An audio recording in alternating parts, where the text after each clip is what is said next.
Hello everyone, welcome to my channel digital Hindi service. दोस्तों, आज की इस वीडियो में मैं आपको बताने वाला हूं कि आप 2014 से पहले का पीएफ का पैसा कैसे निकाल सकते हैं, या फिर उससे भी पहले का 15 साल पुराना या 18 साल पहले का पीएफ अकाउंट का पैसा कैसे निकाल सकते हैं। दोस्तों, आपने 2014 से पहले किसी कंपनी में काम किया था। हर महीने आपकी सैलरी से पीएफ का कंट्रीब्यूशन होता था और आपके पीएफ अकाउंट में जमा होता था। अब आप उस जमा पैसे को निकालना चाहते हैं। प्रेजेंट में आप किसी भी कंपनी में काम नहीं करते, लेकिन इतने पुराने पीएफ अकाउंट में जमा पैसे को निकालना चाहते हैं जो आप ही का पैसा है। तो इस वीडियो में पूरा प्रोसेस बताएंगे, स्टेप बाय स्टेप बताएंगे। वीडियो के लास्ट तक बने बने रहिए। दोस्तों, अगर आपने 10 साल से कम समय के लिए जॉब की थी, 5 साल की नहीं की थी, 3 साल की नहीं की थी, 8 साल की नहीं की थी, तब तो आप पीएफ का पैसा विद पेंशन भी निकाल सकते हैं, यानी टोटल पैसा विद पेंशन भी निकाल सकते हैं। लेकिन अगर आपने 10 साल से ज़्यादा टाइम के लिए जॉब की थी तो आप पेंशन का पैसा नहीं निकाल सकते, सिर्फ एम्प्लॉय शेयर और एम्प्लॉयर शेयर निकाल सकते हैं। इसके अलावा अगर आपकी उम्र 58 साल से ज़्यादा है तो आपके लिए ये रूल लागू नहीं होगा। आपने 10 साल से कम किया हो या 10 साल से ज़्यादा किया हो, आप पूरा पैसा निकाल सकते हैं। तो सबसे पहले ये वाली मैंने बात क्लियर कर दी। इसके अलावा कुछ और बातें हैं जो मैं क्लियर करना चाहता हूँ। सबसे पहले तो ये क्लियर करना चाहता हूँ कि 2014 से पहले यूएन नंबर नहीं हुआ करता था, सिर्फ पीएफ नंबर हुआ करता था।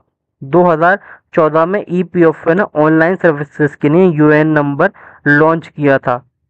इसके अलावा अगर 3 साल तक आपके पीएफ अकाउंट में कोई लेन देन नहीं होता तो आपका पीएफ अकाउंट इनएक्टिव कर दिया जाता है, ईपीएफओ उसको बंद कर देता है। जिस तरह हमारे सेविंग बैंक अकाउंट में कोई लेन देन नहीं होता सालों तक तो बैंक उसको बंद कर देता है, इसी तरह आपका पीएफ अकाउंट भी बंद कर दिया जाता है। सवाल ये उठता है, क्या ऑनलाइन ईपीएफओ पोर्टल पर इतने पुराने पीएफ अकाउंट का पीएफ क्लेम फॉर्म सबमिट करके पीएफ का अमाउंट विड्रॉल किया जा सकता है? तो इन दो बातों से ये साफ हो जाता है, अगर आपका इतना पुराना पीएफ खाता है, 2014 से पहले का है, तो 2014 से पहले तो यूएन ही नहीं था, तो यूएन नंबर ही नहीं होगा तो आप ऑनलाइन सर्विस ही नहीं ले सकते, क्योंकि जब भी आप ईपीएफओ पोर्टल पर जाते हैं तो आप यूएन नंबर से लॉगिन करते हैं, तभी आप कोई सा भी फॉर्म सबमिट कर सकते हैं। और अगर आपके पीएफ अकाउंट में 3 साल तक कोई लेन देन ही नहीं हुआ है आपका, तो फिर भी 2014 से पहले का है, तो वो खुद इनएक्टिव हो गया होगा। तो ऑनलाइन के माध्यम से ऐसा कोई भी तरीका नहीं है कि आप अपना पीएफ ऑनलाइन जाकर PF PF claim form submit कर सकते हैं। तो ऑनलाइन नहीं हो सकता, कोई भी अगर वीडियो में क्लेम करता है तो वो गलत है, ये पॉसिबल नहीं है। लेकिन ऑफलाइन के माध्यम से आप पूरा पैसा निकाल सकते हैं। तो चलिए इसका पूरा प्रोसेस आपको बताते हैं और स्टेप बाय स्टेप बताते हैं, आपको बड़े ध्यान से इन बातों को सुनना है।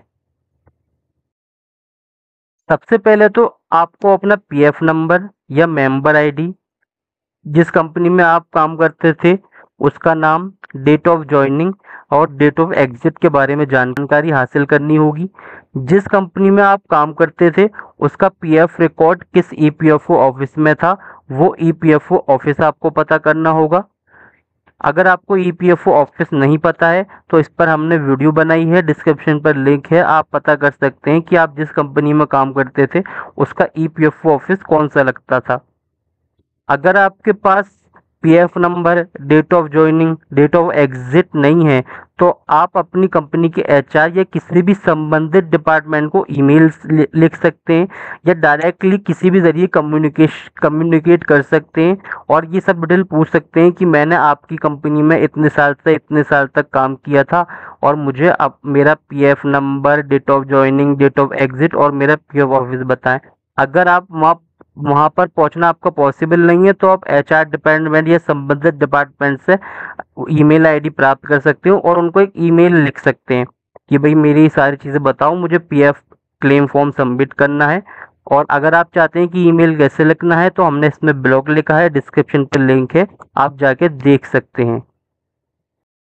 ये सारी डिटेल हासिल करने के बाद, ये सब सारी डिटेल आपको मिल जाएंगी जो भी आपके पीएफ अकाउंट से संबंधित है, वो आपको सब हासिल कर लेनी है। उसके बाद आपको ईपीएफओ पोर्टल से कंपोजिट क्लेम फॉर्म नॉन आधार वाला डाउनलोड कर लेना है, जिसका लिंक मैंने डिस्क्रिप्शन पर दिया है। वो लिंक पर आप जैसे जाएंगे तो वहां से कंपोजिट क्लेम फॉर्म नॉन आधार वाला आप डाउनलोड करेंगे, और उस फॉर्म को कैसे फिल करना है वो आपको बताते हैं, और उससे आगे का प्रोसेस आपको बताएंगे कि आपको इसे कैसे सबमिट करना है, या फिर स्पीड पोस्ट के माध्यम से कैसे आप इसको भेज सकते हैं। देखिए, ये मैंने कंपोजिट क्लेम फॉर्म डाउनलोड कर लिया है। ये मैंने ईपीएफओ की वेबसाइट से डाउनलोड किया है, जिसका लिंक मैंने डिस्क्रिप्शन पर दिया है। और इस फॉर्म को आपको भरना है। कैसे आपको भरना है वो भी आपको स्टेप बाय स्टेप आपको प्रोसेस बताता हूँ, और क्या डॉक्यूमेंट इसके साथ आपको लगाने हैं और किस तरह से जमा करना है। तो इसमें सबसे पहले आपको अपना मोबाइल नंबर डालना है यहाँ पर। वो मोबाइल नंबर वो डालें जो आधार से लिंक हो, तो आपके लिए ज़्यादा बढ़िया है। अगर वो नहीं है तो आप कोई सा भी डाल सकते हैं। यहाँ पर आपको अपनी पर्सनल ईमेल आईडी डालनी है। इसके अलावा सबसे फर्स्ट वाला ऑप्शन है दावा, जिसके लिए आवेदन किया जा रहा है। Claim applied for PF final settlement, pension withdrawal benefit और पीएफ नॉन रिफंडेबल एडवांस। तो देखिए, पीएफ फाइनल सेटलमेंट जब करते हैं जब हम कंपनी छोड़ चुके हैं और किसी भी कंपनी में काम नहीं करते।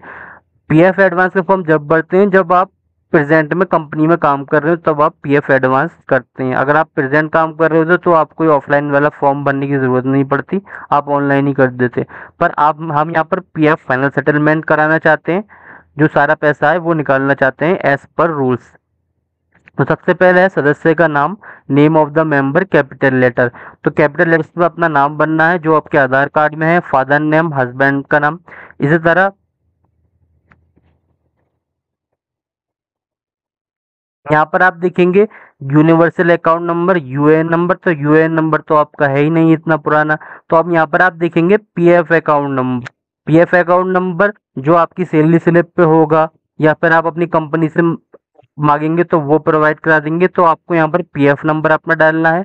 उसके अलावा आधार नंबर, जो आधार नंबर है आपको वो आपको डाल लेना है। Date of birth as per document वो आपको डाल लेना है। इस तरह स्थापना में कार्यक्रम करने की तिथि, डेट ऑफ ज्वाइनिंग। तो डेट ऑफ ज्वाइनिंग आप अपनी कंपनी से पूछेंगे, जो भी आपका एम्प्लॉयर है उससे आप उससे आप पूछ लेंगे। इस तरह नौकरी छोड़ने की तिथि, जब भी आपने रिजाइन दिया था वो आप डाल देंगे। अगर आपने रिजाइन नहीं दिया तो आप इसे ब्लैंक छोड़ सकते हैं। देखिए, यहाँ पर है स्थायी खाता संख्या। पैन केवल 5 वर्ष के कम सेवा काल होने पर, अगर आपने 5 साल से कम काम किया था तो आप यहाँ पैन नंबर डालेंगे। अब यहाँ पर एक फॉर्म है, फॉर्म 15G और 15H। देखिए, 15G और 15H हम कम भरते हैं जब हमें अपने पीएफ राशि पर टैक्स बचाना होता है। यानी आपकी जो टैक्स इनकम है वो टैक्सेबल दायरे में नहीं है, और आप चाहते हैं कि जो आप इस पर अपना टैक्स बताएं। तो इसमें टैक्स कब लगता है? जब आपका पीएफ विड्रॉल अमाउंट 50,000 से ज़्यादा है और आप में टैक्स बचाना चाहते हैं, तो आपको 15G और 15H भरना होगा, जो कि आप डाउनलोड कर सकते हैं। डिस्क्रिप्शन पर लिंक है, वहां से डाउनलोड कर सकते हैं। अगर आपका 50,000 से ऊपर का अमाउंट है तो आप 15G या 15H आपको भरना होगा। 15G और 15H के ऊपर हमने पूरी वीडियो बनाई है, डिस्क्रिप्शन पर लिंक है, आप देख सकते हैं। नौकरी छोड़ने का कारण, क्या रीजन था जिसके लिए आपने नौकरी छोड़ी थी? इनमें से कोई आप सेलेक्ट कर सकते हैं। सेवा समाप्ति, स्वास्थ्य खराब, नियोक्ता व्यापार के विच्छेदन के कारण, सदस्य का नियंत्रण पर कोई कारण। अगर इनमें से कोई भी कारण नहीं है तो आप पर्सनल रीजन लिख सकते हैं। यहाँ पर पर्सनल रीजन जो भी आप पर्सनल रीजन लिख देंगे, इतना आपके लिए काफी है। इसके अलावा purpose of non refundable PF advance. तो आप पीएफ एडवांस तो निकाल नहीं रहे क्योंकि आप अभी करंटली काम नहीं कर रहे हैं, इसके करंटली किसी भी कंपनी में जॉब नहीं कर रहे हैं। इसके अलावा आपको पीएफ अमाउंट कितना निकालना है, इसलिए हमें जो है वो एग्जैक्ट अमाउंट नहीं पता है कि हमें कितना निकालना है और कितना अमाउंट हमें अभी है। तो हम ये एग्जैक्ट अमाउंट तो डाल नहीं सकते क्योंकि हमारा इतना पुराना अकाउंट है, ना तो हमें अभी पीएफ बैलेंस पता ना कुछ पता। तो हम इसमें क्या लिख सकते हैं? हम इसमें लिख सकते हैं PF final settlement as per rule. कितना आप लिख देंगे तो जो भी आपका अमाउंट कैलकुलेट होगा रूल के हिसाब से वो आपको मिल जाएगा। एग्जैक्ट अमाउंट हम नहीं लिख सकते क्योंकि हमें वो नहीं पता है। ये सारे रीजन हम तब लिखते हैं जब हम पीएफ एडवांस निकालते हैं, तो हम पीएफ एडवांस नहीं निकाल रहे, फुल और फाइनल सेटलमेंट हम कर रहे हैं। अब यहाँ पर 11वां ऑप्शन है भुगतान के लिए बैंक खाते का विवरण, बैंक अकाउंट डिटेल आपको डालनी है। यहाँ पर आपका सेविंग अकाउंट बैंक डालना है, बैंक का नाम डालना है, एड्रेस डालना है और आईएफएससी कोड डालना है। यहाँ पर आपको अपना जो भी पोस्ट ऑफिस है वो आपको डालना है। उसके अलावा यहाँ पर पिन कोड डालना है। अब यहाँ पर आपको सदस्य के हस्ताक्षर, मेंबर के सिग्नेचर आपको करने हैं, यानी अपने सिग्नेचर आपको यहाँ पर करने हैं। अब यहाँ पर जो है ये सबसे इम्पोर्टेंट पॉइंट है, नियोक्ता के हस्ताक्षर, यानी जिस कंपनी में आप काम करते थे वो अपने यहाँ सिग्नेचर करेंगे, जो भी वहाँ के हेड होंगे, और अपनी सील लगाएंगे। इनके अप्रूवल के बिना आपका जो है ये पीएफ का अमाउंट नहीं निकलेगा। तो आप अपने एम्प्लॉयर से या आपको इस पे सील लगवानी है और सिग्नेचर करवा लें। अगर आपके जो एम्प्लॉयर है, आपकी कंपनी है, वो पास में है, तो आप जा सकते हैं और उनसे मोहर लगवा सकते हैं और उनसे पूछ सकते हैं कि भाई इस फॉर्म में कुछ कमी तो नहीं है, वो आप दिखा सकते हैं और यहाँ उनकी सील और साइन करा के कर सकते हैं। इसके अलावा अगर कंपनी दूर है, आप वहाँ जाना पॉसिबल नहीं है, तो आप उनके एचआर डिपार्टमेंट की, संबंधित डिपार्टमेंट की ईमेल आईडी ले सकते हैं और उनको ईमेल करेंगे। ईमेल कैसे करना है, डिस्क्रिप्शन पर लिंक है, इस पर हमने ब्लॉग लिखा है, आप जाके देख सकते हैं। उसमें आप ये पूरा फॉर्म फिल करेंगे और उनको बताएंगे कि मैंने आपकी कंपनी में इतने साल तक काम किया था। जो भी डॉक्यूमेंट आप लगाएंगे, जो भी उनका आई कार्ड हो या फिर उनकी सैलरी स्लिप हो या ज्वाइनिंग लेटर हो, वो आप लगा सकते हैं और उनको ईमेल पे भेज देंगे। अगर उन्हें सब कुछ लगेगा तो वो क्या करेंगे कि आपकी जो, या आप उसको फॉर्म भेजेंगे, इस पे अपने सिग्नेचर कर देंगे और सील लगा देंगे और आपको रिवर्ट कर देंगे। आपको ईमेल पे लिखना होगा कि मुझे जो है रिवर्ट भी किया जाए, तो वो इसको भर के रिवर्ट कर सकते हैं। पूरा मैटर आपको बताएंगे कि आप ऑनलाइन नहीं निकाल सकते, ऑफलाइन आप इसलिए निकाल रहे हैं। तो ये सारे डॉक्यूमेंट आपको लगा देने हैं और ये सारे इंस्ट्रक्शन आपको पढ़ लेने हैं ध्यान से कि भाई आपको क्या क्या करना है। तो ये सारे इंस्ट्रक्शन आपको पढ़ने हैं बड़े ध्यान से, उसके बाद आपको करना है। अब इसके साथ आपको क्या डॉक्यूमेंट लगाने होंगे इस फॉर्म भरने के बाद? सबसे पहले तो आपको इसे अपने एम्प्लॉयर से अप्रूवल कराना होगा। जैसे ही आपके एम्प्लॉयर कंपनी से अप्रूव हो जाएगा, तो इसके साथ तो आपको एक कैंसिल चेक लगानी है, जिसमें आपका ये जो अकाउंट नंबर आपने मेंशन किया है उसका एड्रेस, बैंक की ब्रांच और आईएफएससी कोड आपकी दिखनी चाहिए चेक बुक, कैंसिल चेक में, या फिर पासबुक आप लगा सकते हैं। पासबुक की आप स्कैन कॉपी और उसे सेल्फ अटेस्ट करेंगे। सेल्फ अटेस्ट का मतलब ये होता है कि आपके उसमें सिग्नेचर होंगे। दूसरी इसके साथ आप लगाएंगे पैन कार्ड, पैन कार्ड को भी सेल्फ अटेस्ट करेंगे। आधार कार्ड लगाएंगे, उसको भी आप सेल्फ अटेस्ट करेंगे। उसके अलावा अगर आप 15G या 15H अटैच करना चाहते हैं तो उसको निकलवा के आप उसको भी लगाएंगे। तो ये सारा फॉर्म फिल करके, सारी जानकारी हासिल करके आपको अपने पीएफ ऑफिस में जाना है। उस पीएफ ऑफिस में जाना है जिसमें आपके एम्प्लॉय यानी कंपनी का पीएफ डिटेल रजिस्टर्ड है। ये आप अपने एम्प्लॉयर से पूछ सकते हैं और या फिर आप अपना पीएफ अकाउंट पता कर सकते हैं कि आपकी कंपनी का पीएफ अकाउंट कैसे पता कर सकते हैं, वीडियो देख सकते हैं। तो ये सारा फॉर्म आपको फिल कर लेना है और आपको उस पीएफ ऑफिस में चला जाना है, वहां पर आपको इसको जमा करना है। अगर इसमें कुछ कमी होगी तो वो आपको बता देंगे और आपका आपके पीएफ अमाउंट जो भी होगा वो आपके अकाउंट में आ जाएगा। अगर कुछ गलती होगी तो वो उसको करेक्ट भी करा देंगे।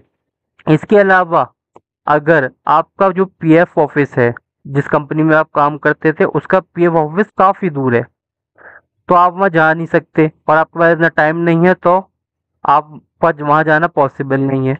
तो इसके लिए आप एक ट्रिक यूज कर सकते हैं। इसकी कोई गारंटी नहीं है कि वो ट्रिक सक्सेस हो जाए, पर आपका पैसा है तो आप इसका थोड़ा कर सकते हैं कि मैं चाहूँ तो अपना निकाल सकता हूँ। तो इसके लिए क्या करना है कि जब आप सारा फॉर्म भर लेंगे और जब ये वहां से अप्रूव होके आ जाएगा एम्प्लॉयर से, तो इसको निकलवाना है। इसके सारे डॉक्यूमेंट आपको अटैच करने हैं। इसके साथ सेल्फ टेस्ट करने के बाद एक लिफाफे में रखना है, एक बड़ा लिफाफा लेना है, उसमें उस पीएफ ऑफिस का नाम लिखना है जिसमें आप ये भेज रहे हैं। तो उसमें आपको टू में उसका डिटेल लिखनी है, उसका नाम लिखना है और ये सारे डॉक्यूमेंट और ये फॉर्म अंदर रखना है।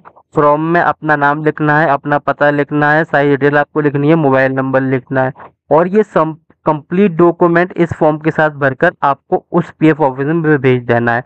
और साथ में एक एप्लीकेशन भी लगानी है कि मैंने इतने इतने साल तक काम किया था, और जो आपकी कंपनी से संबंधित डॉक्यूमेंट हो वो भी आप लगा सकते हैं, जैसे सैलरी स्लिप या फिर जॉइनिंग लेटर। अगर आपका एम्प्लॉयर इसको अप्रूव कर देगा तो ये सबसे बड़ा प्रूफ होगा कि आप उस कंपनी में काम करते थे। और आपको स्पीड पोस्ट से भेज देना है, जो भारतीय डाक है, इंडियन पोस्ट है, उससे आपको भेज देना है। हो सकता है कि अगर सारे डॉक्यूमेंट आपके सही होते हैं और आपके एम्प्लॉयर ने भी अप्रूव भी कर रखा है, तो आपके द्वारा दिए गए अकाउंट में और आपका अमाउंट प्रोग्रेड करके वो आपको आपका पैसा जो है आपके अकाउंट में ट्रांसफर कर सकते हैं। लेकिन इसकी कोई गारंटी नहीं है कि आपने स्पीड पोस्ट के माध्यम से फॉर्म भेजा और वो 100% ही एक्सेप्ट हो जाए। अगर उन्हें लगेगा सब कुछ सही है तो वो ट्रांसफर आपका पैसा कर देंगे। अगर उनको कुछ कमी लगेगी तो हो सकता है कि वो आपका पीएफ का पैसा ट्रांसफर ना करें। इसके अलावा आप एप्लीकेशन में ये भी लिखेंगे कि अगर आपको फॉर्म में कुछ कमी नज़र आती है तो आप अपना ईमेल आईडी लिखेंगे, हमसे कांटेक्ट कर सकते हैं। पर ऐसा पॉसिबल नहीं होता है कि वो आपसे कांटेक्ट करें। तो ये आप ट्रिक है जिसे आप यूज़ कर सकते हैं और स्पीड पोस्ट के माध्यम से भेज सकते हैं। अदरवाइज अगर आपके पीएफ ऑफिस आपके पास है और अब अगर आप जा सकते हैं तो वो ज़्यादा बेटर है। वो आपको सारी डिटेल बताएंगे और आसानी से आपका सारा काम हो सकता है। इसके अलावा दूसरा सिनेरियो इसमें ये होता है कि जिस कंपनी में आप काम करते थे उसका कोई वजूद नहीं है, वो कंपनी अब बंद हो गई है। तो आप जिस कंपनी में काम करते थे तो उसका तो जो ये फॉर्म है ये तो एम्प्लॉयर के बिना, यानी कंपनी के सिग्नेचर के बिना अप्रूव ही नहीं होगा। जब इसको एम्प्लॉयर अप्रूव ही नहीं करेगा तो ये आगे नहीं बढ़ेगा। तो इसका भी आपको पूरा प्रोसेस बताएंगे। इसके लिए हमने इस वीडियो का पार्ट 2 बनाया है, डिस्क्रिप्शन पर लिंक है, आप जाके देख सकते हैं कि अगर आपकी कंपनी बंद हो गई है, कंपनी के कोई वजूद नहीं है, तब आप अपना पीएफ का इतना पुराना पैसा कैसे निकाल सकते हैं। तो पार्ट 2 आएगा, वो आप देख सकते हैं, डिस्क्रिप्शन पर लिंक है। अगर ये वीडियो आपको पसंद आई हो तो चैनल को सब्सक्राइब करें, वीडियो को लाइक शेयर ज़रूर करें। Thank you for watching.